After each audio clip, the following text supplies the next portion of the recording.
కామారెడ్డి నుండి ఎమ్మెల్యే పదవికి తనతో పాటు పోటీ చేసిన సీఎం రేవంత్ రెడ్డి మాజీ సీఎం కేసీఆర్లతో పాటు నేను కూడా అసెంబ్లీలో ఉండడం అదృష్టంగా భావిస్తున్నానని కామారెడ్డి ఎమ్మెల్యే కాటిపల్లి వెంకటరమణారెడ్డి అన్నారు. కలిసికట్టుగా కామారెడ్డిని అభివృద్ధి చేయాలని కోరారు. నిజామాబాద్ తో పాటు హైదరాబాద్ నగరంలో వేలాది సంఖ్య ఇళ్లపై నుండి 33-11 kV విద్యుత్ తీగలు పోవడం వల్ల వేలాది సంఖ్యలో ప్రజలు ఇబ్బందులు పడుతున్నారని, సమస్యను వెంటనే పరిష్కరించాలని MIM MLA Akbaruddin Owaisi assembly సమావేశంలో ప్రభుత్వాన్ని కోరారు.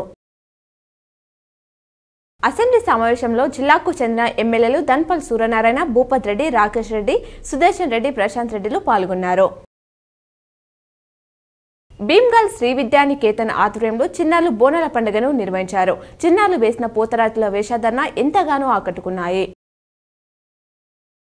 సిరికొండ మండలంలో సొసైటీ అధికారుల నిర్లక్ష్యం వల్ల రైతులు పంట రుణాలు పొందడంలో నష్టపోతున్నారని సిపిఐ ఎంఐ నాయకులు మేడయా సమావేశంలో డిమాండ్ చేశారు. బీర్కూర్ మండలంలోని వీరాపూర్లో జరిగిన షాక్ సర్క్యూట్ వల్ల ఒక ఇల్లు దగ్ధమైంది.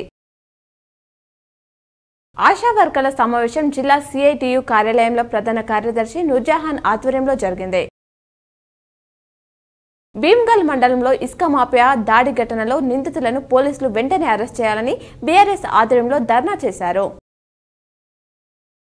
కేంద్రం నిధులు ఇస్తున్నా రాష్ట్రం ఇవ్వడం లేదు. అన్ని నగరాలలో వీధి కుక్కల సమస్య తీవ్రంగా ఉందని అర్బన్ ఎమ్మెల్యే ధన్పల్ సూర్యనారాయణ మాట్లాడారు.